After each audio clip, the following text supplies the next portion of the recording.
will need to follow my voice as it leads you into a relaxed state of meditation.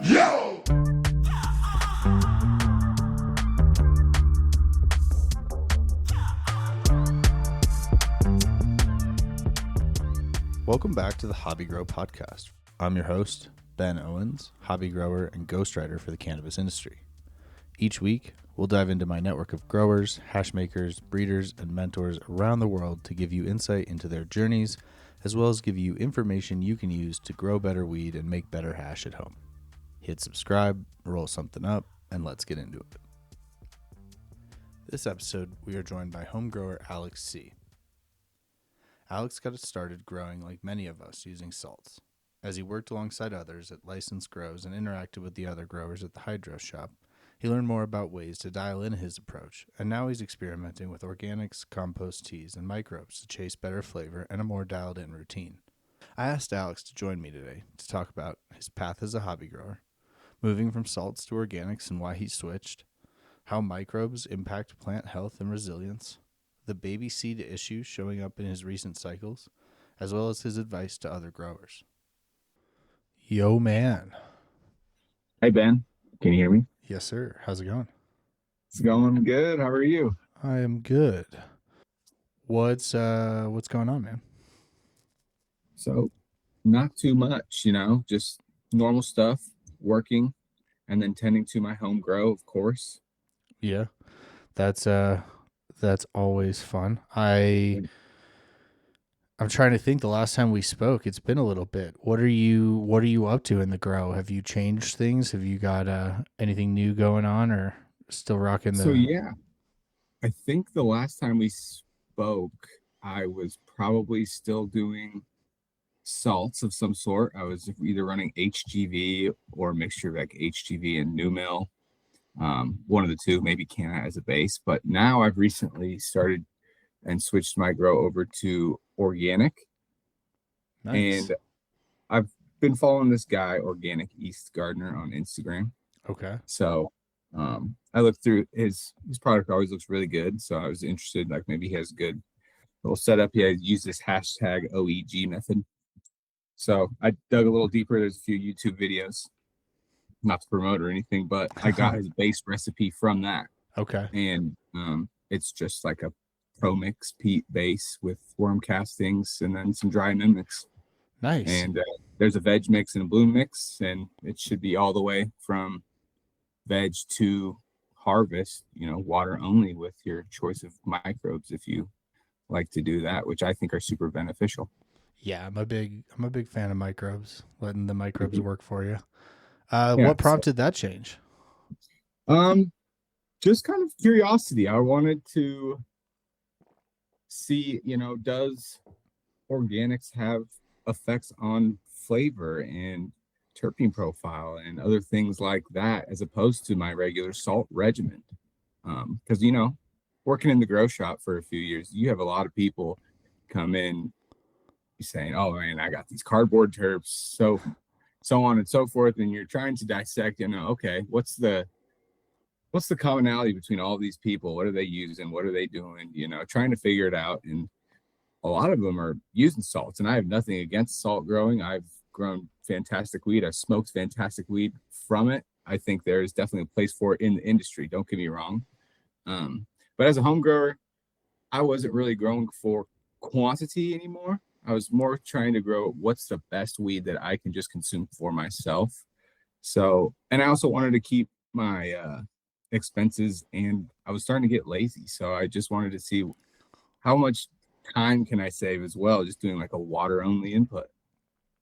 So I've just been it's my first few grows, so I'm still definitely trying to dial it in. It's definitely a learning curve from switching, I would say, at least in my sake.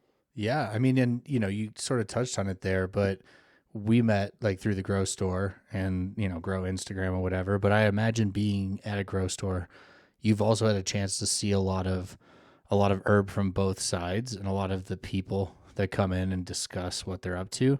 Like, do Absolutely. You? Because I'm a salt grower. I grow with New Mill. Yep.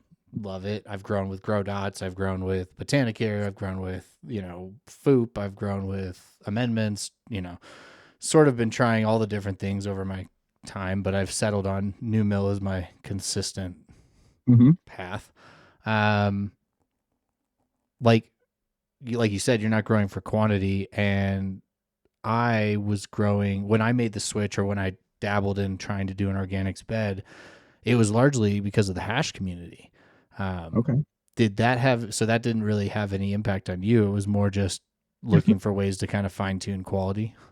Fine tune quality and just more so experiment to see if I could get better quality. Because I'm not trying to knock salt growers by any means, because I still am an advocate for it. I think it grows great marijuana. I was trying to see if I was maybe missing something, having never delved into that portion of my grow experience. I Totally. started out salt, and that's all I've done. Okay. So I was like, well, I better get both ends of this sword to make sure I'm not missing anything, because perhaps maybe I was. And through my findings, which we can get in a little bit deeper later, I'm finding that I think that maybe I'm missing some things in the salt as well as the organic that I think there could be beneficials for I, both, for the synganic, so to yeah. speak. Yeah, I love where this is headed, but let's back up just a little bit, and catch everyone else that's listening up on how we got here. Yeah, So, like, maybe take us back to like either your first grow or your first interaction with cannabis, wherever you want to kind of start that journey. And yeah, just going from there, like pivotal moments, either upgrading the grow, or absolutely. professional changes or So whatever. I would say the first interaction with cannabis, probably like most of us and listeners out there, was when I was in high school. I was like 15. A buddy convinced me to smoke a joint of, I think it was like Great White Shark or something way back then, like an old strain. And I just remember getting stupid, silly high, having the munchies, thinking it was just the funniest thing ever. Loved it. So that sparked my interest in it. And then all through high school and college, I enjoyed just dabbling and just like smoking. And I just wanted to get high with my friends. That was fun.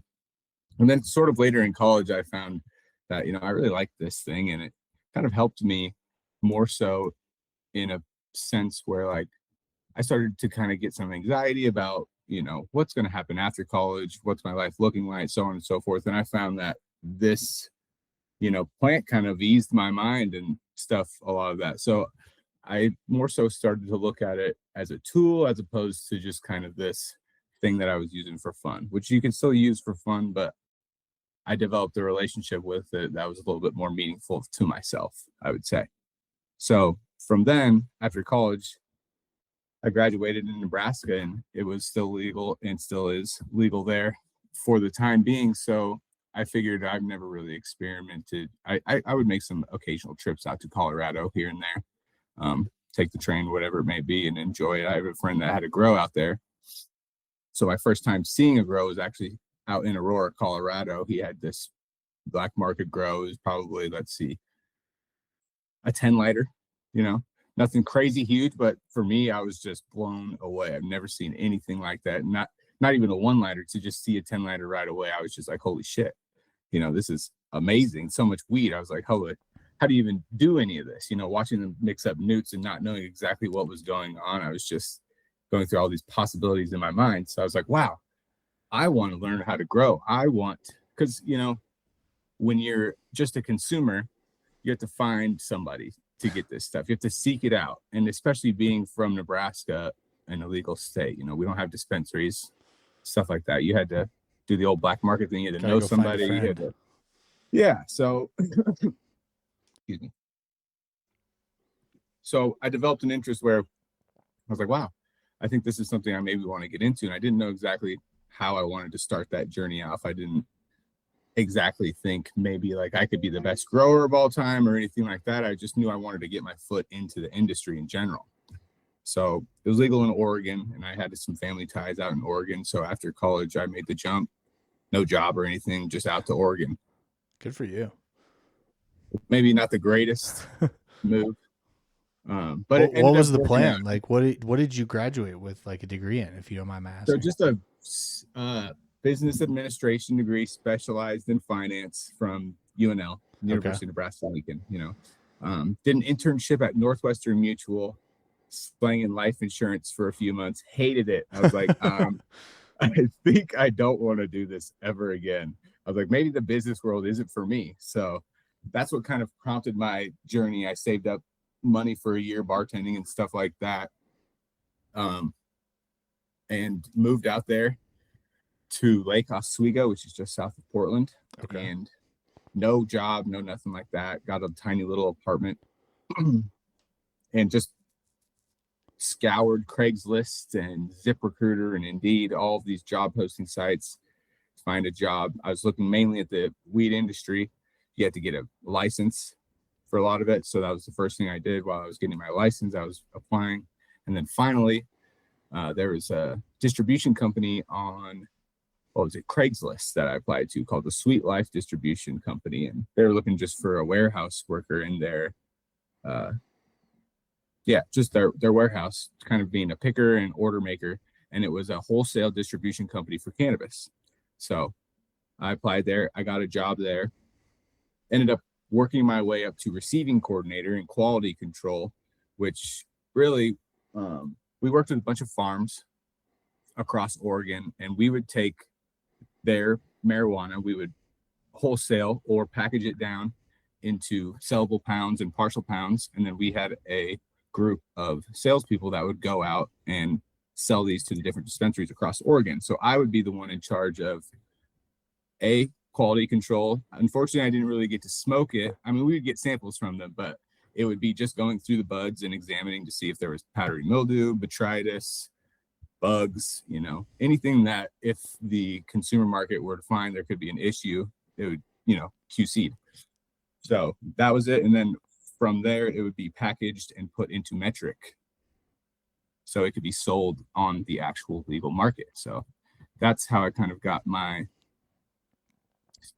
foot into the door of the cannabis industry. And then a few shaky things. I was smoking on break. They apparently didn't like that. I think they were just using an excuse to get rid of some people. They fired me because I was smoking weed on lunch. Oh, the irony of working in weed. Oh, the irony is right. So, but it's ironic because one of the people that was, we were selling for, a producer, KGB was their acronym, Killer Green Buds. I ended up talking to him after I lost my job at this place, asking, I don't have very much experience. I can do metric, other things like that. I'll trim if you need to, whatever it may be. And they said, we aren't hiring for any of the other stuff, but we do need a trimmer if you want to get your foot in the door. And I was like, well, shit, I guess it's just another tool to tool belt. I wasn't super familiar with that process or anything to do with it. I've never dealt with a live plant before. Still at this point, it was all trimmed bud that I was packaging. I was never dealing with actual live plants. So from there, started trimming and actually working with harvesting and getting to know the actual process of growing a plant. And this point, I wasn't actually getting to know the process of growing. I was still just in the harvesting point, which wasn't my favorite. I wasn't the fastest trimmer. I didn't love that. Having metrics and getting paid per pound wasn't really my forte, since I wasn't a fast trimmer. So they saw that I was, attempting and trying to work hard, and they're like, maybe this portion isn't for you, but if you're interested in, actually tending to the grow, we could put you under what they claimed their grow master. I'm using air quotations right now. Grow master, everybody's got one. Master grower. And I just kind of was able to follow him. He showed me kind of the ropes of just the growing process that they had. Obviously, everybody's a little different, but the growing process for the plant is generally the same. And then that was kind of just how I got into it. And then from there, let's see. So what made you try to do it at home? Yeah, I could see that, they were producing really great quality stuff. And more so is just I had time, and also the monetary factor. I wasn't making a ton of money, and I didn't love spending my money on weed when I was working with it so much. There's a weird conundrum with that. It's like, oh, why should I be spending my paycheck on something I'm working with constantly? Yeah. So from there, I was like, well, there's got to be a way I can maybe pick these guys' brains, because what they were doing was a flood and drain system with a big old. It's not exactly how I would suggest a startup grow by any means. It's a little more advanced. You got to kind of have to know, because rock wool and flood and drain system with those hydrogen balls can be a little finicky if you miss a drying or miss a watering or have too much of a dry back. So I asked the head grower, I was like, hey, I'm interested in just getting, maybe a little tent in my apartment and just trying out a grow. He's like, and I said, do you have any recommendations? And he gave me an old 1,000 watt light and a air tube with some air duct, or a hood, and some air ducting. And I had bought in a 5x5 tent.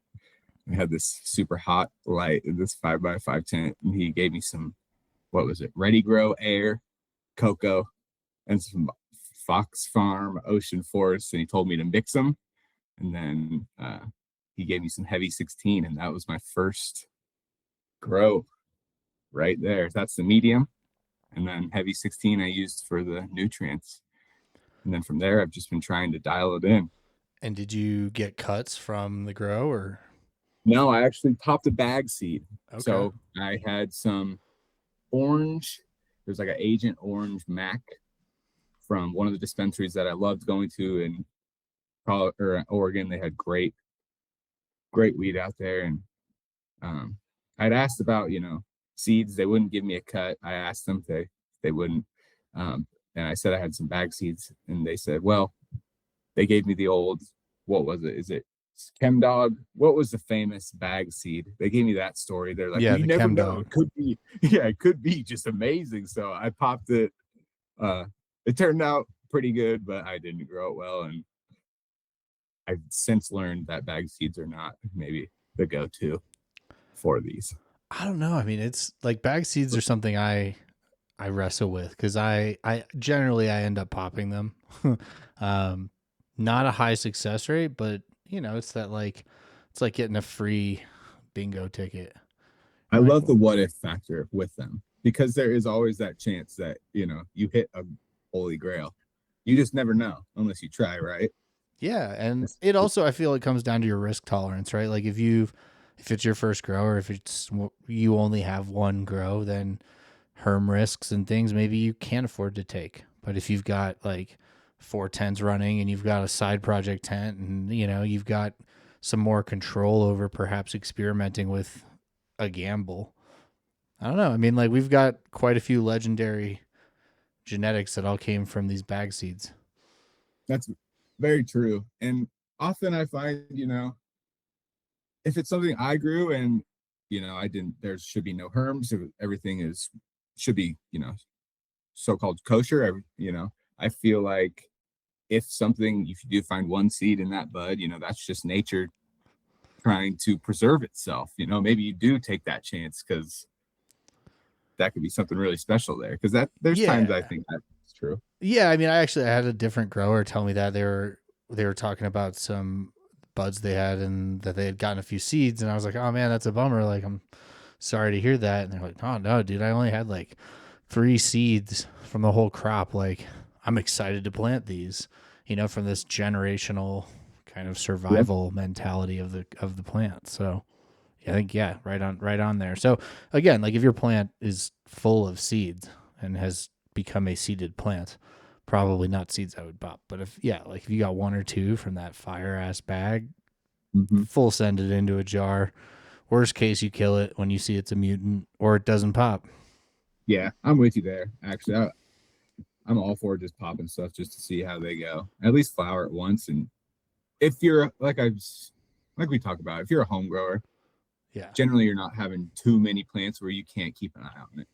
And that's the whole thing, If you're in there with them every day, I mean, don't get me wrong, it can get out of hand sometimes, but you should be able to see and take a look if you're at least actively in there. And I enjoy being around my plants. I think every home grower should be. It's part of it. Yeah. The love. Yeah. Well, and vibe. It's like spending time with the plants, regularly enough that you start to notice changes and things like that, you know? If Mhm. you're aware and you're paying attention, then a bag seed's not going to surprise you with a herm or surprise you with a mutant or, you know, wow, I didn't realize it was a runt when I flipped it. Like you're going to notice all these things. Yep.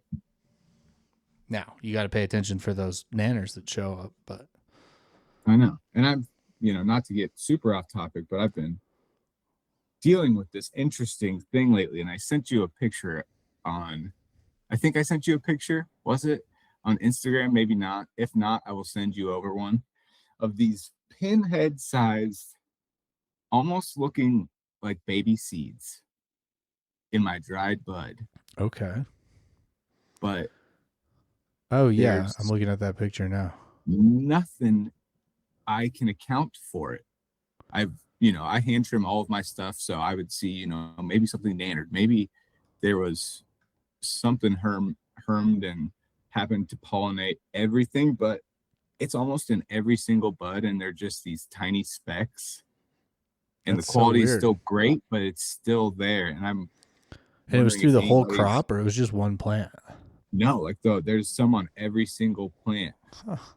which is the weirdest thing because a few cycles ago I hadn't noticed this thing, but these last two I've noticed them more and more. And I didn't know if maybe it's because of stress, because I did try to jack my light up a little bit more. I'm using a Gavita 1700 LED in a 5x9 tent. I mean, So anything's possible. Like I feel like my immediate reaction is to think, you know, it's some sort of, like you said, stress induced reaction, whether it's a self pollination immaturely or, you know, not or incompletely. I mean, like looking at the photo, which, you know, nobody listening will get to see, but they look like just mini seeds, like you'd pull off of a, I don't yeah, know, like a bud, just super like shrunk. So have you tried to plant any? no. And there's nothing on the inside either. I break them open, or like I can rub them in between my fingers and they like fall apart. It's That's super so strange. weird. And they're the same size throughout the whole entire grow. And they're even in the ovules or bracts at the very beginning before I even flip them. You know how plants will pre-sex, they'll show some pre-flowers. Yeah. I'll pull one off and it's connected to the pistils at the bottom, but it's green, obviously. It's not like brown, like it's been matured by any means. But Huh. I'll notice it throughout the whole entire thing. I don't know. I just want to bring it up. If anybody listening has seen or heard of anything like that, I'm super curious if anybody has causes or treatments or what. I'm popping new seeds now to see if Yeah. if So it's were you growing cuts or were they like, so there was one cut and then the rest were seeds that I popped. huh? And I had been taking cuts. I don't keep a mom because I Yeah. have a bunch of seeds that I need to go through. So at this point, I'm just popping seeds. I'll take cuts, flower out the seed plants, and then I'll flower out all my cuts just because I feel like, from my experience, you don't get a super great idea just from the seed plants. I think it's a good call to flower out cuts of those seeds as well. Yeah. No, I Give completely them a two, agree. give them a two timer at least, and then from there, kind of decide what you want to keep, what you want to cull, stuff like that. And so I always just kind of keep my succession going. I'll take cuts of a veg plant, root those, flower out the plant that I took cuts off of, and then so on and so forth down the line, keep it moving. So I don't know if it's like degradation of genetics that quickly, even though it's only been a few cycles. Like, don't think it could have been that quickly, right? Yeah, I mean, I don't think, I mean, again, you know, I'm speculating here because we don't know, Yeah, same. but it would, if I was to guess, I would say some sort of stress induced response. And, you know, it could have just been producing sterile seed as that Yeah. stress response and small enough, but you're seeing them early on, which is also surprising.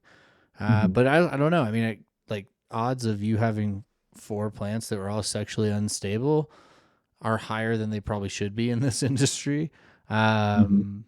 But at the same time, if you've grown the cut before and it didn't do it, then yeah, I mean, I'm leaning into like stress or contamination. would be like Yeah. where I would think, and not like your grows dirty or anything, but maybe one plant had a problem and it's spread to all the plants, or I don't, plants are weird. They talk to each other and do crazy shit. Mechanical transfer is a real thing. It could have handed it No, off literally. absolutely. And that's where I'm just going to start, kind of just experimenting myself. That's what I love about growing is all the experimenting you get to do. And you hadn't So like made seeds or anything that there would be pollen in the tent, like no, I intentionally. kill every male that I come across. I'm that guy in the grow because I don't have any need for making seeds. I enjoy using some people's that I feel are reputable, or other friends have. Well, that's the thing. Cuts have gotten me in trouble in the past, and I've accepted some cuts here and there, and maybe that's where the issue lies. I don't know. Yeah, I am quarantining. I'm actively quarantining now after having lost my stable. So I've made this rule that originally it was I'm not bringing in any more cuts. I'm done. And then of course you want to bring in cuts. So Yep. I'm only bringing in tested cuts, either that I've tested or that the source of it I trust to have tested it recently based on what they've shown me or told me or provided me with. Um, or I'm quarantining. So like I got this cool cut from someone local who has been pretty low key about their grow. Um, but so the legend, sort of the lore to your point, made me want to bring this cut in.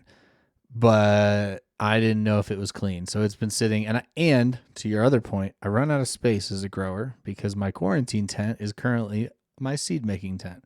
So Ooh.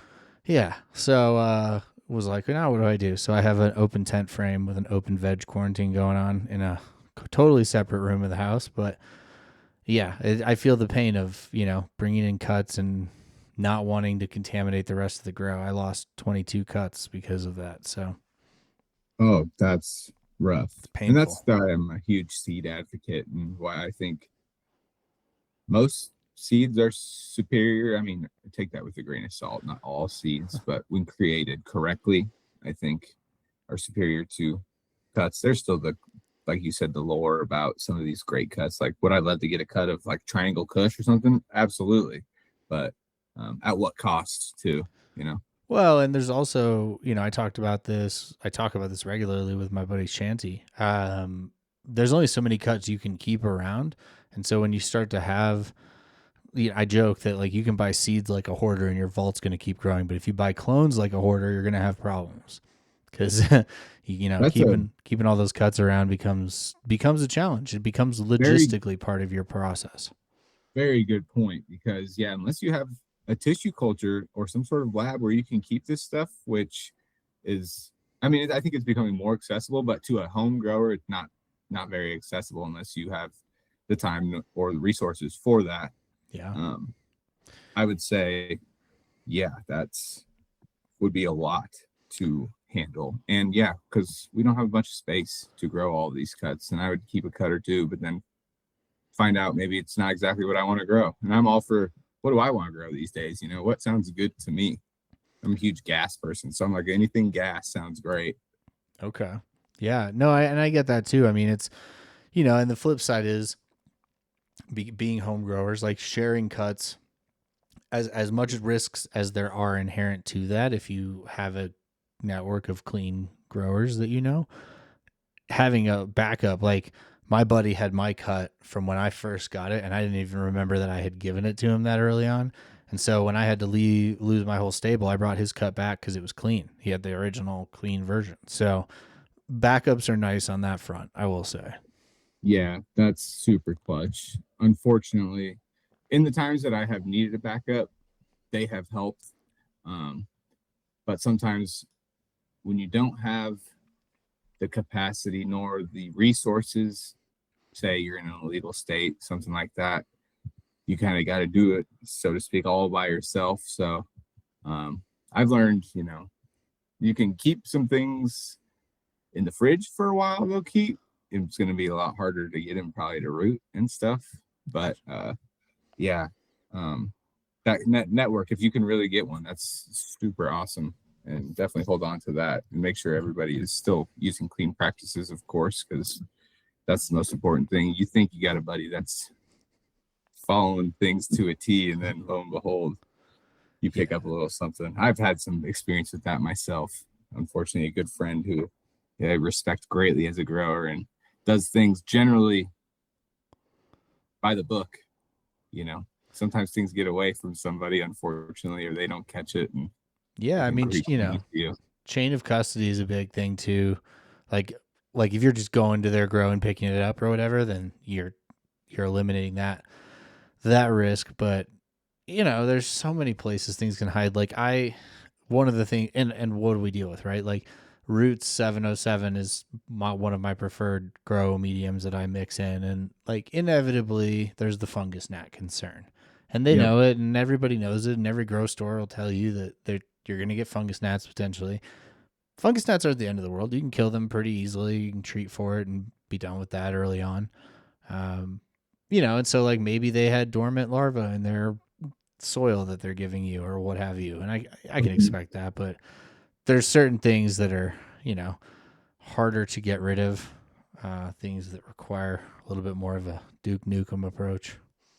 Yeah, no, absolutely. PM is a big one. And, depending on, I know when I was actively getting clones in Denver, there seemed to have been, you got, what was it, Clone Depot, these other places that were just mass producing clones and stuff. Okay. So say they're getting some sort of thing and spraying for it, now these things are evolving and developing resistances. And now you're going to bring home a super mite or super something that you're going to have a tough time dealing with yourself, Yeah. Well, and it comes down to like vetting your clone sources, right? Like Clone Depot, Corey's a homie, like I know that they do regen every few months from tissue culture, and they're doing their due diligence. And I think that there are a lot of good actors out here, especially now with the TC aspect. Like I learned last year, at the end of last year, I learned that, man, you can just buy TC vials, even as a non-TC grower with no TC setup. You can just get cuts in vials and let them rip. And, that I think is really exciting if you are going to go the clone route. But, and then you flip to the other side of this coin, which is the debate over what spreads, genetically through seeds. Like, does HLVD spread? And, what is your risk of exposure if you're only popping seeds, but maybe one of those seeds you popped was hot? So now you've contaminated a grow that was seed only. I think any way you slice it, there's things you have to kind of be concerned about and prepared for. Yep. I think it's all about your risk tolerance, like you say, at the end of 100%. The day. I mean, it's whatever you want to endure. Is that cut worth what people are saying? Is it worth it to you? What do you find joy in too? At the end of the day, I enjoy popping seeds, so that's why I like to do it. Yeah, a lot of people don't like popping seeds, and it's something that I enjoy. Like I'm in the same boat as you, but I learned this again just through talking to growers. Like I have friends who are growers that are like, look, like I enjoy growing, I enjoy making hash, but those are the things I like. I don't want to be killing half of my plants midway through flower and dealing with those, the hunting side of things. Yeah, and rightfully so. Those can be pain points for a lot of people. They can introduce problems. A lot of people don't like to do that type of things. And I enjoy every little aspect of getting to kind of spend time with the plants and get in there and see them and the seeds. I like to watch them grow and see like the little deformities they may have. I'm going through these freak show freebies right now that I got with an order that, it's just cool how plants can change so drastically, but all start from very similar little forms. Yeah. I mean, I think, to your point about being a home grower, not being beholden to quantity and not, this isn't being like your bills aren't resting on the fact that you have a tent.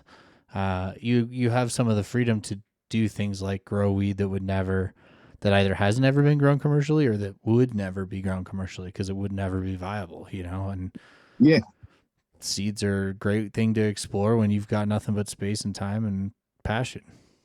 Yeah. And to that point, I mean, not everything I've grown, unfortunately, has been a, home run. by any stretch of the sense. I'm lucky to get maybe one good keeper, I like to call them, out of a pack of seeds. And that's if I'm lucky. Some of them I just like to keep around because it hurts my ego to think that, damn, none of these are really worth saving. But I didn't spend all this time not to save them. And that's kind of where I'm going through with a couple of my strains right now. It's just like, So do you Is it really- re-veg or do you just full send, you just chop and you're like, bummer, I didn't take a cut?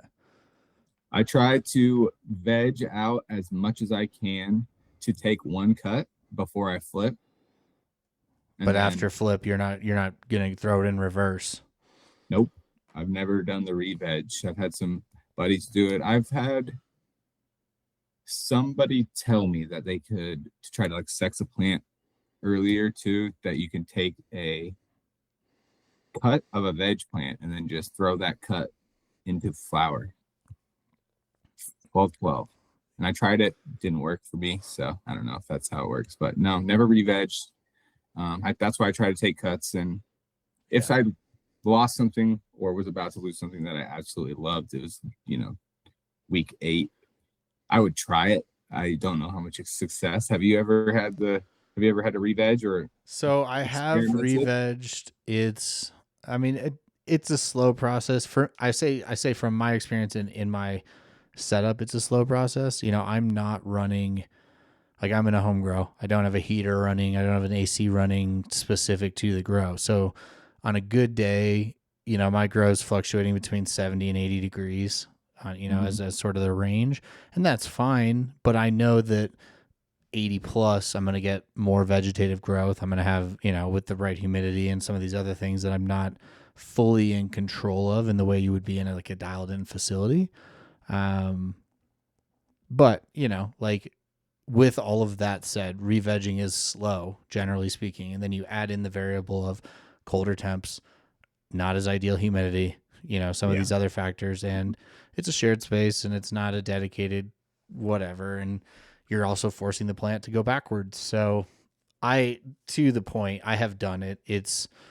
I haven't done it and been like, oh man, that was really worth it. And I think that there's also that aspect to hunting for quote unquote keepers. There is this idea that there's got to be a keeper in every pack, and sort of like Pokemon cards or Willy Wonka bars or whatever, there are packs that just don't have a keeper, either because they're all pretty decent, but there's nothing that just stood out amazing, or there wasn't anything amazing. And hopefully it's the former. I think these days, as breeders and seed makers are doing more due diligence, I think, the larger names at least are trying to put out lines that people can consistently rely on. That helps, Yes, definitely. And you make a very good point. And I fight myself with it as well because, I want there to be a keeper in every pack. Who doesn't? You spend good money on seeds, you want there to be, but like you said, that's sometimes just not how the cookie crumbles, so to speak. And that's what makes them even more special, though, I think, when you do find your keeper, Well, and the other thing that I've been seeing, and this is, you talk about low standards. I am so genuinely not upset, but disappointed in average germ rates of seeds across the board. I guess I was spoiled popping up packs from only a couple people for the last few years as I was hunting for certain things. And I went into the vault and just pulled a bunch of packs and have had much different results with the same process. So, and I know that as seeds get older, that's definitely a factor, but even factoring in age, I think, some of these seeds were relatively new, and 50% on a good day, you're already off to a tough start. If you got a 12 pack and you only get 6 plants and they're regs, and then you got 3 females and you got a herm, now you've got 2 plants to search for. And you might find a keeper from the relative standpoint of this one was better than that one, but is it a keeper in the sense of being representative of the genetic? That's what I'm always interested in, Absolutely. And are they similar breeders that you're finding these packs with the different germ raters or germ rates? Same breeder, different Yeah, breeder? totally different breeders, and I won't Interesting. name names, but Yeah, I've of course not. had 0 out of 0 for some 3-packs. And again, they're 3-packs, and I Yeah. understand that your odds are lower with lower seeds, but still, like, it is crazy to think. So I bought a pack of seeds within the last year, let's say year. Yeah, that's probably right. Within the last year. Um, and popped 8 seeds, got 2. One was a male, confirmed via testing recently. So I've got Oh, one plant out of the 8 I popped, and that was not an old pack. So I have popped a lot of old packs recently, and I accept that I'm going to have lower rates there. But yeah, yeah. I think it comes down to storage, probably storage and handling. Yeah, I would agree. How do you, because this is something that I've actually been more, and I need to because I'm a big seed person. I've bought the seeds from years ago. I need to be a little bit more in depth and better on. And I've actually reached out to a few seed producers and asked them how they store their seeds to get a better idea of how maybe I should. Yeah, so I have a the short version is that mine are vac sealed in a cool, dark place, but they're not refrigerated. Okay. Going beyond that, I actually went to like Hobby Lobby or Michael's or one of those stores, and they sell like organizer kits. And so I vac sealed all my packs individually into these little, that I could put in these like photo holding 4x6 containers, and then put labels on all of them because I wanted to flip through it like an actual library. Yeah, that's cool. Yeah, it makes it a lot easier than having to cut open vac seal bags and do a lot of the things I was doing previously when I would just be like, okay, here's all the seeds I bought last month, like throw them in a big vac seal and seal it up. But I don't have the ability to do nitrogen sealing, and I'm not like, I am a collector probably by a lot of people's stances, but compared to the people I know who collect seeds, not a whole lot of money invested to that extent. So Yeah. and also, like, in this recent pursuit of new seeds, I've been popping a lot of my old stuff because I know germ rates are going to go down. Mhm. And also I want some of those older flavors, like some of the seeds. And again, like the seeds that I have more issue with the germ rates are fresher seeds. If you've done a drop in the last 2 years and those seeds are not popping above 50%, I think that that's a pretty low bar for releasing product. But I if would they're agree. 5 or 6 or 7 or 8, 10 years old, like understandably you're playing with some gambling there. But I wanted some flavors from back then, like, so I confirmed this. So out of a 3-pack from Rare Dankness, I got a Walker Kush female. So really excited about that. Ooh, Because that pack is like 2016, I think 2017. So yeah, that's some great. older flavors. And again, like I have one plant, so who knows if it's a keeper by definition of like it being a unicorn or being something like that. But it's a keeper from the sense of I don't have any more seeds, and it's the only lady I've got. Exactly. No, I mean, to kind of go along with that, my buddy Charlie that used to work at the grocery store with me, he had a good buddy that gave him a bunch of bag seed Master Kush seeds, and he only had a few left, and he popped one, and it was maybe not a keeper, so to speak, but we hadn't smoked Master Kush in forever, and it was just a great high and like nostalgic. Maybe that's all you need for it to be a keeper to you. I Yeah. think it's a very relative term, I suppose, right? Well, and it goes to your selection process, right? Like it's like there's a lot of things that factor into selection, and we talk about the obvious ones: terps, quality, yields, all those things. But Mhm. like, do you have any more seeds? No. Okay, maybe that's the selection criteria you need to keep a plant around. Yep, exactly.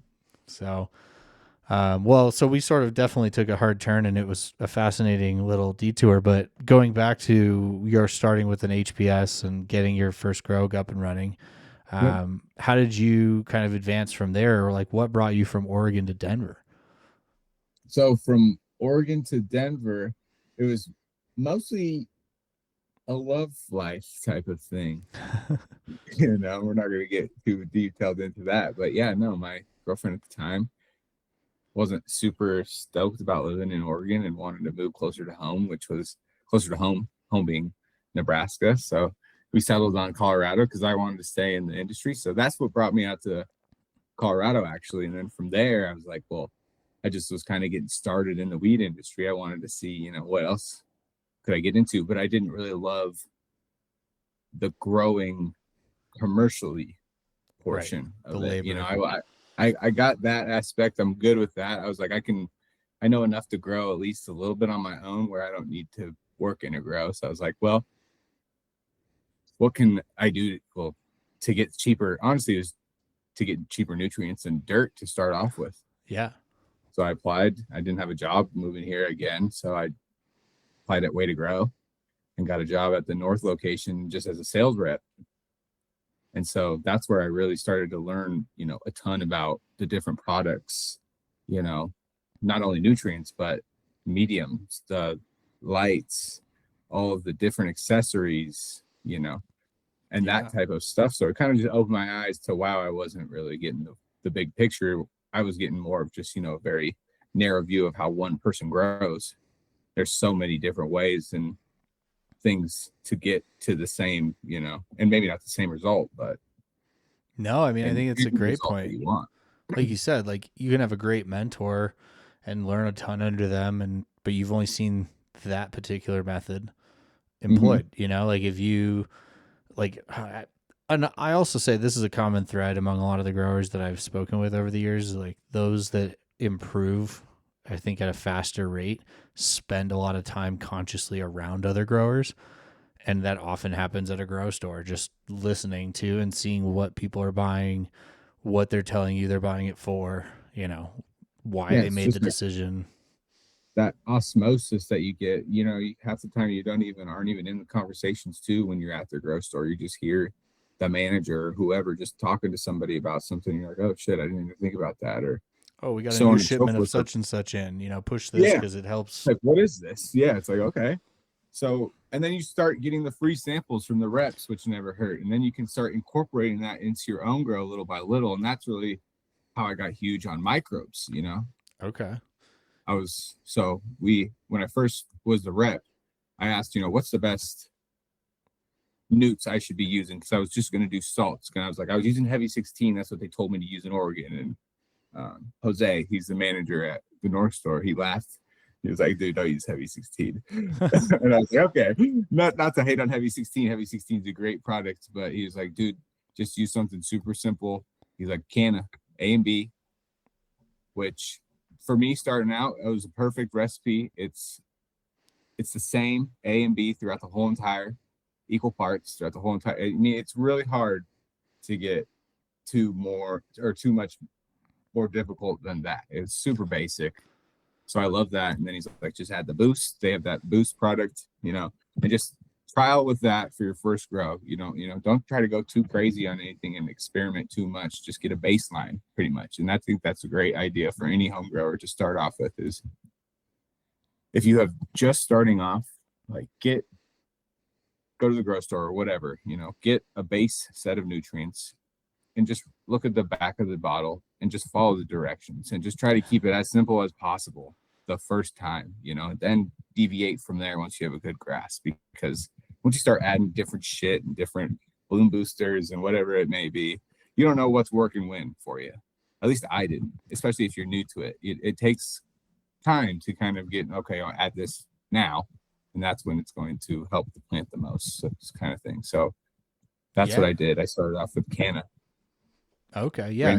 And I was going to ask you, like, working in samples into your routine. There's the joke out here in Colorado. We had the Indo Expo, and you used to walk the floor with your box and get, a sample from every vendor, and boom, now you've got your Indo Expo sample pack nutrient kit.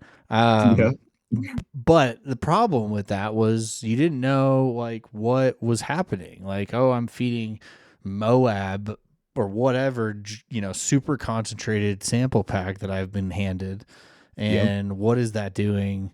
What is it doing to the plant and all the other things? But also, and more of where I was going with this question is like, when you would implement a sample and you'd get it used to it in your routine, like how did you notice it was helping or working, or what were you looking for?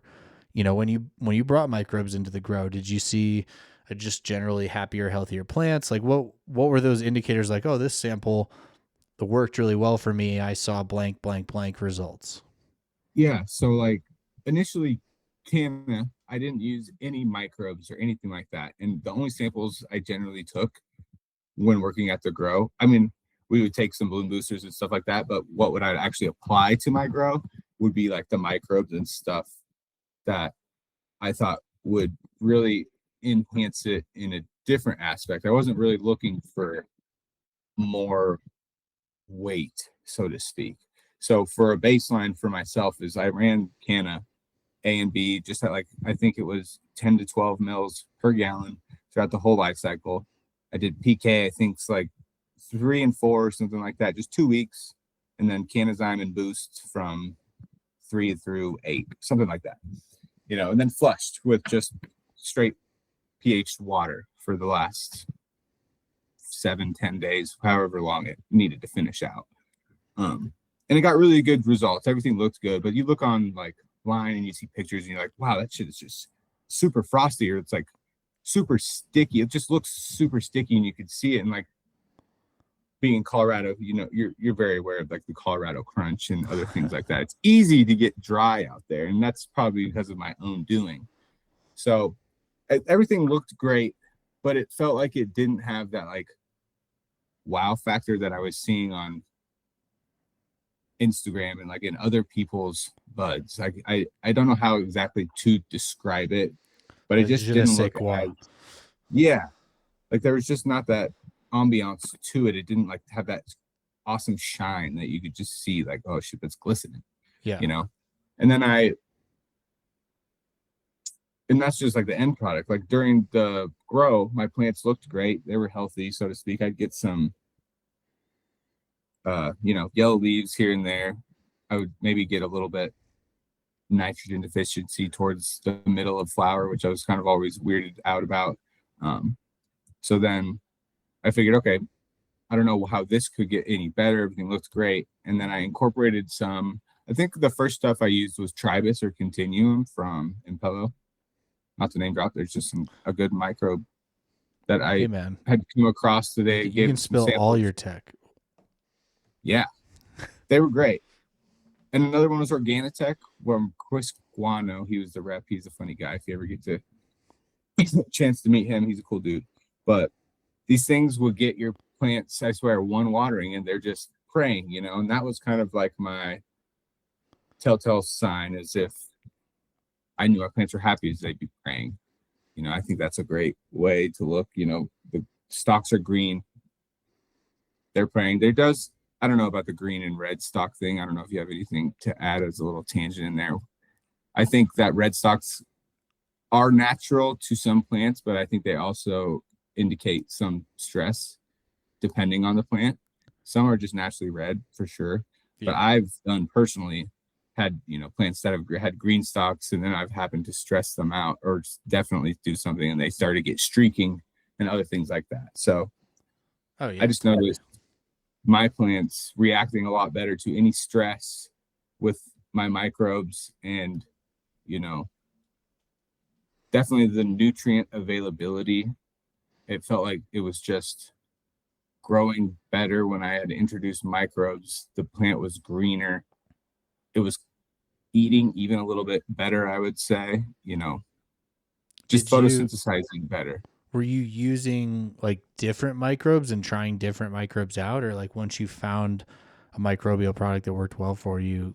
Once I found a microbial product that worked well for me, I stuck with it, and I found that most of them worked well.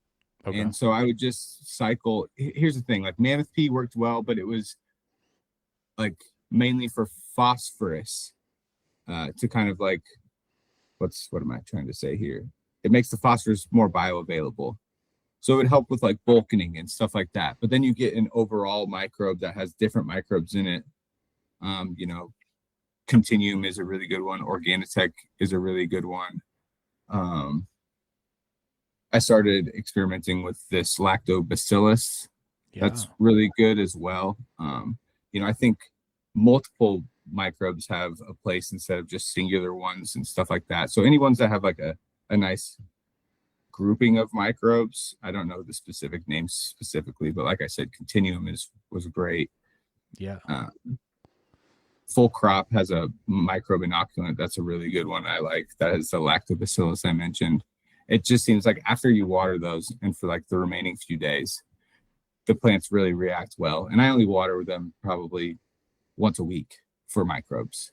I'll do a tea here and there, compost teas. I'm a big tea advocate for any grow, even if it's salts. I think I wouldn't run your tea through your lines if you're doing a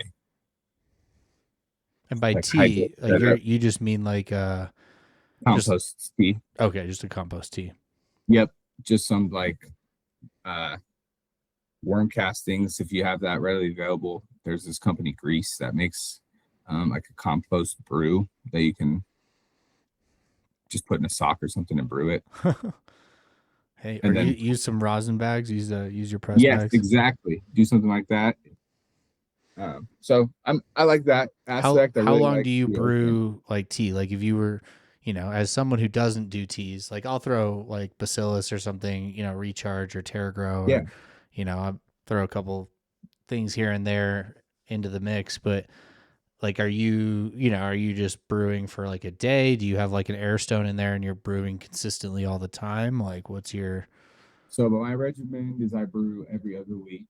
And it's just the same tea. It's just like a compost tea. It's a mix of compost and worm castings and stuff like that. Okay. And then I'll put those microbes in the tea as well when I'm brewing it. Okay. And then like a tablespoon of molasses, and I'll let it brew for 48 hours. Okay, just put with like an air stone or something in there, or just sitting. Yep, just sitting in my bathroom. Okay.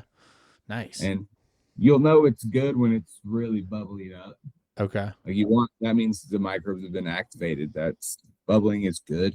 Yeah, at first you won't see the bubbling like that, but then you wait, 24 hours, you start to see it really well. And then anytime between 24 and 48 hours is good.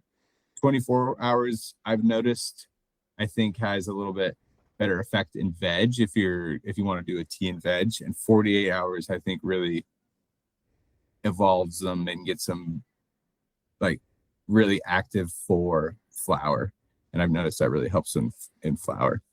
Okay. I mean, I guess like theorizing here, the longer it soaks, the more broken down or, available in suspension those microbes are. And when you're in flower, like you're in the tail end of using up. Efficiency is key. You don't want to spend a lot of time and energy breaking things down. Yeah, that's kind of my thought, but I've used the, for sake of just time and other stuff, sometimes I'll just use the 48-hour tea on my veg as well if I feel like they need a microbe charge type, so to speak. Microbe charge is a good one from roots as well. And then do you like how long? So you brew it for 2 days, then you apply it, and then next time you apply, you brew another batch, or each. Yep. Okay, so I'll try one to and just done. brew enough that I can just cover my plants for that time. And if I end up brewing too much, I have a garden in the back that I'll just dump the rest of it in my garden. Okay. Yeah, I mean, I imagine that your garden loves that. Oh yes, yep. It's good. It's been good. So yeah, that's kind of what I got going now, and or at least, sorry, to go back to that was Canna. So that's how Canna and microbes, and I really love that. And then the new mill rep came, and we talked to him all the time. He was a great guy, super knowledgeable, gave us a bunch of samples. So I started incorporating new mill products into my Canna, and that's when I found this is a recipe I really loved, and I grew some amazing weed. Was Canna just as a base, and then new mill everything else. And it was an interesting kind of thing to grow with, but it just worked so well for me. And I grew some of the frostiest, tastiest bud that I have with that. Okay, so skipping the seasons, like the new mill seasons, and just doing like the Canna AB, and then like PK, Appetite, Carb, Ruby, Winter Frost. Correct. And I think I even used Poly Decision on Flip. Nice. And then was there another one? No, I Uh, think we covered them all. yeah, I think. I mean, there probably are. Like, I use some of their other family of brands, but I think those are the new Yeah, mill. yeah. And I really love that. And I did that for years, probably 2 years while I was at Way to Grow. And then um, finally, I think that's when we got bought out by who was it, Hydro Builder, and Okay. their company was HGV, and that's why we then started pushing HGV and being that was like our main seller because in California that was a big thing out there in that market, and that was the company that bought us. So then we got a bunch of free samples of that. Tried HGV, loved it, but then that's when Athena came out as well. And there was a big battle between the salts, the powders, not the liquids though. It was just the bags of salts, you know. Yeah. So I remember that whole thing going down and running the high EC and things like that. And so then recently you switched to just amending the soil water only, Yep. that approach, teas, microbes, what have you. Yep. And have you noticed, like compared to the Canna only or the Canna new mill mix or the HGV, like have you noticed the improvements that you were hoping for? You know, I still fight myself with that, to be quite honest, because it's hard because I wish I could have a strain, the same strains that I was growing back when I was growing that with Canna and New Mill, Yeah. and have the same exact strain to compare it to now. I can tell you for a fact that the yield is certainly not there. Right.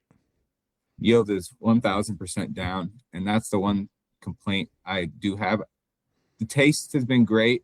I don't think, people say about like flushing, they're worried about flushing soil and stuff like that because you can't really flush soil, right? I Yeah, I don't know. mean, I'm still like when it's I was trying the beds, I was advised. I mean, I was doing water only pretty much the whole feeds anyway, so it was like exactly the flushing was just the bed running out of whatever I'd put in nutrient. there. Yeah, and that's kind of like where I was at. So I was just watching the plant, and when it looked like, it was at the end of its life, you can see when the plant's going through senescence and it's fading and all of these things. It looks like it's dying. It's not drinking as much. And when I've cut down, no, I don't get like harsh smoke or anything like that. I would say, and I don't know if this is because I'm in Colorado or if I'm not in Colorado anymore, but like the bud stays a little bit moister longer.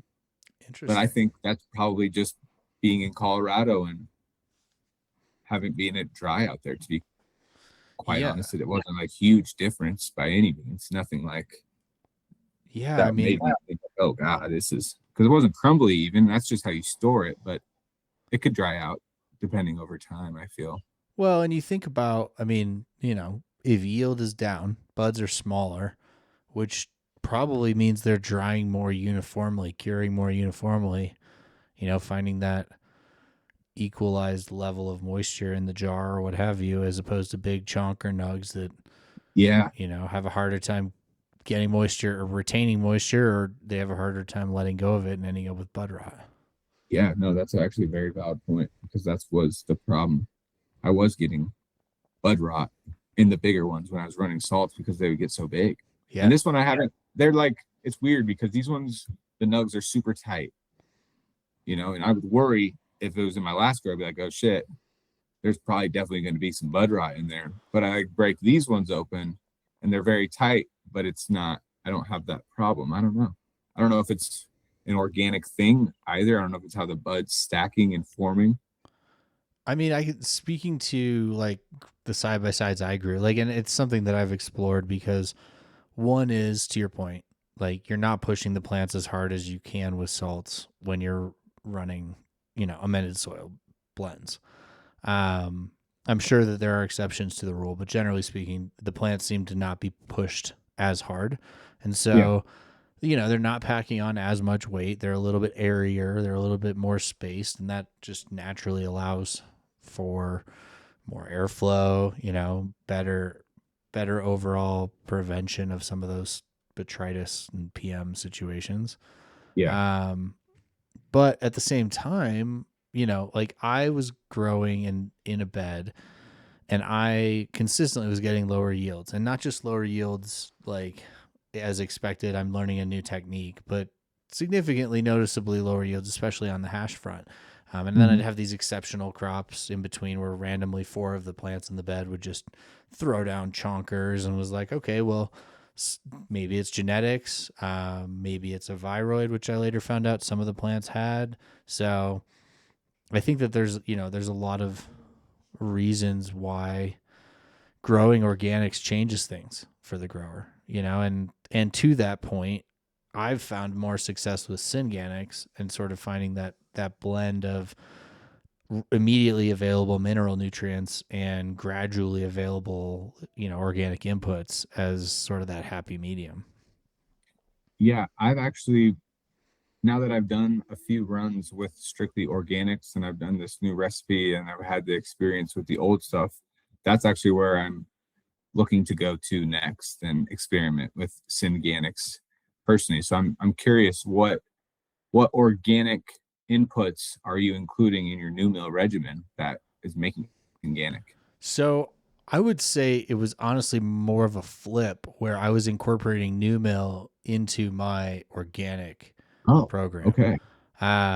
But that said, I when I restarted the grow, my focus was go back to what works and start there. You need wheat.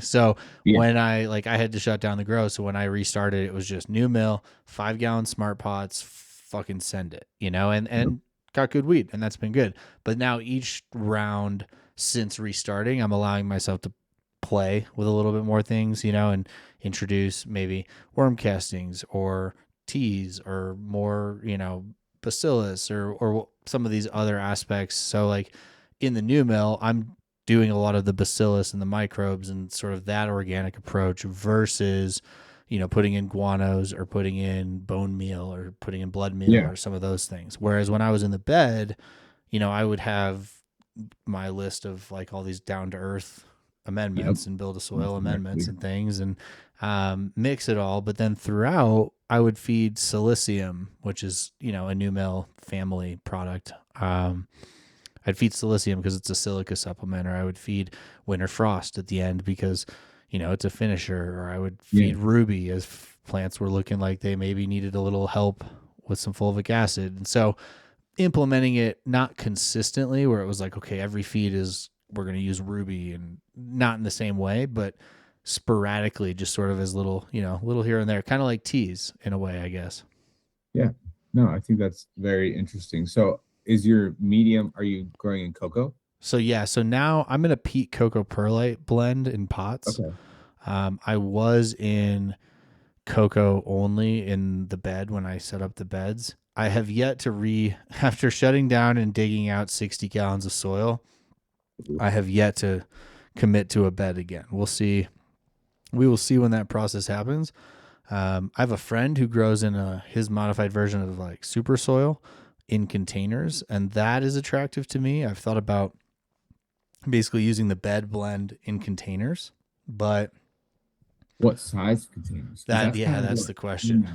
Yeah. Um, like I had a great run in a 4x4 with 4 15-gallon pots, and I was feeding new mill at the time, and it was great. But I feel like if I was going to amend a substrate again, and at any scale, I feel like no smaller than a 10-gallon pot. Like maybe that's speaking from inexperience, and I'm sure there's going to be some natural and living soil and TLO growers that might balk at that, but to me, like the bigger size sort of stored nutrients allows that plant to have the buffet to go the distance without having to supplement with bottle inputs or otherwise towards the end. Yeah, I agree. That's what I've kind of been noticing, and I'm just going off of like that method that I was following, strictly off of how what they recommended through their videos, just to get a kind of a base. And they recommended flowering this super soil mix in 3 gals. So I was, I was a little apprehensive at first because I was like, there's no way that the plant's gonna have enough food to go through its whole life, right? So Well, I and tried it. smaller plants. Exactly. And that's where I think I have maybe screwed up on some of it is I have not lined up my timing with my veg and flower because I have two separate tents. I got a 5x9 flower and then a 2x4 veg. So I have a tiny veg for a huge flower for no reason. Um, so I end up vegging in my flower tent a little bit more. Yeah. Well, and So like I mean, like this, and to that point, like the recipe that I was handed down for the bed when I started was based on that sort of 2-ish weeks of veg time and flip, and it was basically going from clone. You weren't going to pop seeds, let them veg for 5, 6, 7 weeks, and then flip. You would be totally out of nutrients. gotcha. And that's where I think, yep, I've exactly kind of fucked off a little bit. Pardon my French, but I need to retry some things. And then I also, like I said, I'm a huge experimenter, so I need to experiment with the Synganic thing at this point because I'm not sold on either. I think there's definitely a place for both, and why not hybridize them? Yeah, I think that they're all tools in the tool belt, sort of going back to your analogy, like if your plant is struggling for something, then putting a natural input in there is probably not going to be the fastest way to help it. Yeah. And at what point are you sacrificing the plant's health for your principle? You Yep. know? No, I agree. It's a good way to look at it. Yeah, and I think that doesn't mean that you can't do it right all in on one method. Like obviously you can go all in on salts and it's going to produce weed, and you can go all in on organics and it's going to produce weed, but like the best growers I know are not religiously, oh my God, it has to be B certified, OMRI certified, comes from a veganic farm that I personally watched the cow take a shit in. Like they're not Yeah. they're not that extreme. They're way more open to, let me just throw a little dash in here of this, because I think that biodiversity or that immediate availability or whatever it might offer is going to produce a more well-rounded, complete picture. Yep. And I think that's just, you captured it in the essence of what the plant is. It's just being adaptable, and Having fun plants, with it. yeah, aren't meant to, you see them grow outside. Plants can grow in anything. That's how they're just bred. This is a weed. You see it grown in the ditch. We're just kind of tailoring it a little bit more, but they'll grow. Yeah. We're just giving it the opportunity to. Even kids that are on a healthy diet like Frosted Flakes occasionally. Absolutely. I'm one of them. I agree with that. Yeah. As an adult trying to eat health, I will say growing has made me try to eat healthier too. Like realizing, the quality of the inputs that you're putting into your plants. It's like, hey, Yeah, wait a minute. What am I putting in my own body? Yeah, it correlates with everything. 100%. You kind of see it all over. See, you get what you give. Yeah. You get Yeah. what's put Without in, question. so to speak. And you can tell the plants, the plants and the flower, I think reflect that. Mm-hmm. Well, to be a little bit respectful of your time, I appreciate you joining today. But let's dive into some of these rapid fires and work our way towards the door. Yeah, absolutely. Thanks again for having me. Of course, man. It's really cool to be able to highlight other home growers. Like the point of, I didn't want to do a podcast, and I figured if I was going to do a podcast, I wanted to talk to people that aren't saying the same thing as every other podcast and have conversations like this where we just free flowed through all sorts of different topics. So I really appreciate your willingness to be a part of the podcast experiment. No, it's been incredible. So quick comparison then. So that first grow setup with the HPS light versus your most recent setup, say, what like run through the hitters, like lights, substrate, nutrients. So yeah, hitters. First one was the 1,000-watt HPS with a hood. Nothing else. Ran in a 7-gallon pot with a mix of cocoa and dirt, running heavy 16. I had no other AC, no humidity, no anything like that. Now, in my setup, I got a 5x9 tent with 2 LED lights, like those 8 bars, full spectrum, nice ones. I've got a light controller that does, like a sunrise, sunset, and I can adjust the wattage. I've got a little tray and table, and I'm doing 12, and I was only doing one plant at the time in the first grow. Now I've got, Trays. flowering 9. Yep. Flowering 9 on one side in 3 gallons at a time. And then in the veg, I've just got just a ass load of plants in 1 gallons just waiting to be flipped. And I've got, a dehumidifier in the room with it.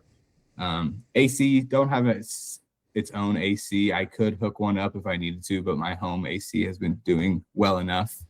I really just need the dehumidifier. So that's been saving me because the humidity can be a bitch out where I'm at. It's been, I get that. night and day difference. And like fans and other things like that in the tent, I didn't have the first time. None of the first stuff I knew I needed as much as I did in this grow, trellis, all that stuff. It all scales, right? Like you're like, I'll just pop more seeds. And then you're like, oh shit, I have to do 4 times as much trellising and 4 times as much training. And exactly. And it adds up. But yeah, it's been cool to see it grow. Yeah, it's a cool evolution to see. And I think I always like to see like where we all started and, where it's trended. So yeah. Oh, and running soil. Okay. Just a super soil I mix. Nice. Are you a wet or a dry trimmer? I am a dry trimmer. Okay. Do you defan or you just whole plant hang? So I do defan, but I don't go deep. Okay. So like it's just the major fan leaves, nothing around where I'm actually touching any trichomes. Gotcha. And I won't unless have a crowded room, I won't cut the plant down. Or if it's going to be crowded in there, I'll just whole plant hang it and make sure I have 2 of those little fans just pointed, one down at the ground, one towards the ceiling, just to get some airflow circulating in there as well. Yeah, circulation is key. Salts or organics? Feel like we covered this, but it sounds like you're trending towards organics these days. Yeah, organics at the moment, but I was a salt guy, and I'm not saying that I'm done being a salt guy. I go through phases like the seasons, so I'll be back one day. Don't worry. Seeds or clones seems similar. Seeds all day. I'm a big advocate for popping seeds. Okay. Are you what have you popped recently, or what are your do you have any breeders you'd recommend popping for people? What I've recently popped and liked, I popped some Love and Stoke from Swamp Boys seeds. Those have been really nice and have been, I found a few great plants out of just the 6 that I popped, and I had a really great. They're regular seeds. And also I got a truck stop pastry from Beyond Hype. Sam, he was a dude in Colorado. I think Sam makes some good stuff. He's got some great seeds. I highly recommend his stuff. I'm going to be popping some more stuff. I think some blueberry muffin top crossed with Granddaddy Perp next. Nice. And then I got this sour double crossed with Ghost OG from People Under the Stairs. Okay. He's an East Coast guy, a lot of old school chem stuff, sour stuff. I've been trying to get more into the old school stuff, so I have a few of those that are really young that I'm waiting to see how those turn out. And then finally, I've gotten some of these Oregon Silver Lemons, which is from Dynasty Genetics. Okay. And that's Super Silver Haze and Oregon Lemons. So that sounds fine. I'm excited to see how those turn out. I like the old school stuff. I've been kind of on the old school kick, if you can't tell.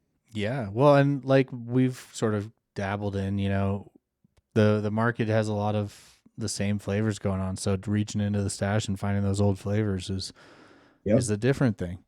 I was smoking some weed today, and about 2 hits into the joint, I went, wow, this weed is actually getting me high.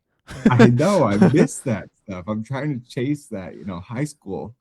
Well, and not to derail us too much, but it's something that I've noticed and commented on here in Colorado, especially with frequent consumers. If you're a connoisseur, if you choose cannabis over alcohol or whatever your reason is that you consume cannabis regularly in a place like Colorado that has legal access, you're not, and I'm generalizing a lot here, but I would say that I'm not, and many people that I know are not Like, I'm looking for something that's going to lay me out on the couch. They're looking for strawberries or oranges or bubble gum or gas, or, like profiles is what Yep. the desire for, and not profiles of effect, but profiles of aroma, taste, consumption, flavor coding, mouth coat, like those Definitely. aspects.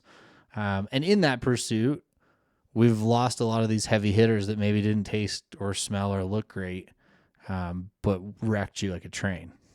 Yep. I agree. Sour diesel. And then that's what I think I've gone through some sour diesel seeds and I've been like, is this what it was like back in the day? I don't know. It's just Well, and it's maybe funny, this. right? Like, I had someone show me some stuff from Sour Family Farms the other day that I know verifiably. I know the grower grows great weed. I know the genetics are fire.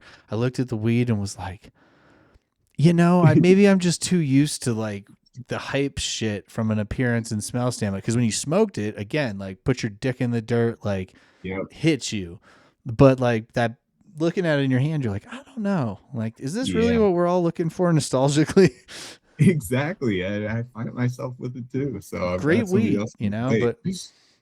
but also, at the end of the day, like now you have Instagram and you have these platforms that, you got to make pretty weed and sacrifice some of the other things if you're trying to sell seed. I know. And it's great, but it's a shame all in the same because I don't know if all weed could be that shiny and that crystally, but still smell and smoke fantastic. I mean, That's the we'd be unicorn. living. That's Yeah, a keeper. exactly. But that's just not the case.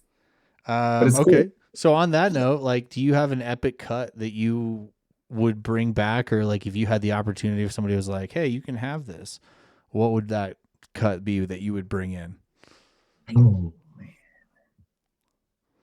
epic cut. Or just, a plant that you've had over the years and no longer have and miss. I had this Bubba diagonal, Bubba Okay. Kush and diagonal. I think it was diagonal Kush or something. I'm not exactly for sure what the strain was, but I got it from Sam actually, and it just grew the prettiest weed I've ever seen in my life. I still have a video of it on my phone that I'm enamored by. I'm like, holy shit! It is like that Instagram worthy weed, and I wish I could bring that back because I don't think I kept it because the yield wasn't as much as I would have liked. But now to the point where I'm like, I don't give a shit about yield that much. I mean, don't get me wrong. I'm not going to grow a plant that grows, 4 grams or something. But No, I yeah, I'd get bring the that. Bubba Diagonal as one, or like the old school Northern Lights 5. Okay. I haven't smoked any of that in a long time, but something about it And so makes me want are you? I'm sensing that you're more of a flower guy than a hash guy. flour all the way, Ben. Unfortunately, I like hash. I just never like got into it, and I wish I knew more about the process, and I wish I enjoyed it more because I have a lot of I feel like material that I could use to make hash, and maybe I should just learn a little bit more because uh, I got my girlfriend an e-nail for her birthday one year, and she loves hash Okay. rosin to be specific, but I don't have a press by any means. So, what can I do to get there? Just ice, bubble Yeah. hash at I this mean, yeah, point? you could make sift with the, just a trim tray, or you could get some screens, or you could do dry ice hash with a bag, or you could just make bubble hash and just keep it as bubble hash. Okay. Um, you could borrow your girlfriend's hair straightener and press that bubble hash. Uh, being Okay. careful when you step on it, not to crack the handle, perhaps. Ooh, sounds like you Speaking have from some experience. experience. Yeah. But yeah, no, I think that hash is definitely, like, I encourage anyone who's like, passionate about it and enjoys the hobby to try new things. Yeah, you could get a cheap bubble bag on Amazon, probably prime delivered tomorrow, and get some dry ice at the grocery store, and it's not going to be dabbable at that rudimentary of a level. But if you wanted to make dabbable, I mean, you could make bubble hash at home and just air dry it. All you need is a set of bags, ice, and water, You know, and a yeah. cold space, ideally. But the winter is helpful right now for that. Yeah. So to answer your question, definitely flour, but I like hash. I just Haven't made it. don't, yeah, I'm not familiar with the process as much and don't know much about it. So it intimidates me. Well, I'm always here. You can hit me up. I But appreciate also, I'm happy to point you in some resources because if you want to try, I think it's way more accessible to somebody that's already in tune with their learning process for sure. Yeah, that'd be awesome. What's keeping you excited about cannabis these days? Honestly, just always trying to fine tune my skills and popping more seeds. That keeps me the most excited. I'm trying to become a better grower every day, you know. Yeah. Sometimes it's one step forward, two steps backwards. Sometimes it's leaps and bounds. It just comes with the day and the grow and whatever it may be, you know. So we all fuck up sometimes and we all have moments of aha, you know, this I know what I'm doing now type of shit. So I like that aspect of it, and I like, you know, putting the time and care into something and watching it also produce stuff for you. I think that's pretty cool. You know, it's you're you're getting something out of your effort at the end of the day, whether it be, you know, 5 months from seed or 2 months from clone. I think Yeah. that's really nice. And the flavors, of course. I'm always trying to find new flavors, and that's what keeps me coming back. Absolutely. Love that. What advice would you leave for the hobbyists that are listening that may either be growing or considering growing? What's your words of advice for them? I think find what you're comfortable doing, get good at it, find results from that, and then start to kind of branch out from there if you want to improve. But if you've got something that's working for you, you know, unless you really have the time and space and want to kind of exercise that and explore new things, don't fix what ain't broke, so to speak. A lot of growers find a process that works for them. They like their product and they'll stick to that, because why deviate if you don't need to? Yeah, I I love it. think that's the biggest piece of advice, especially for any home grower. For myself, if I wish I would learn and start to use my own advice, to be honest. Oh, isn't that the truth? Well, for those who are listening and have enjoyed our conversation, do you have any particular place you want to point them? Can they find you on Instagram or Discord or any of the other fun places growers hang out? Or Yeah, you can find me on Instagram. Wish I knew my handle off the top of my head. Give me 1 second and I will know it. It is Alex underscore Caruso, which is Caruso, and then the number 7. all right, Feel free to add me on there. You can contact me on there as well. Shoot me a DM. We can talk about stuff. I have no problem talking about any grow stuff, and I enjoy it actually. So awesome. Well, I thank you so much, Alex, for your time. It's been a real fun conversation. I think we hit quite a few different buckets, so it'll be fun to re-listen to this and hear what everybody thinks. yeah, thank you, Ben. I appreciate you for having me on here. It's been great to talk about this stuff. I don't get to do it that often these days. So any chance I get to go in depth, I really appreciate it. So it's been really fun. Thanks, Ben. Absolutely, man. That's it for now. New episodes drop weekly to inspire your hobby. Hit subscribe, leave a review, share with a friend. And as always, I'm your host, Ben Owens, and we'll see you next time.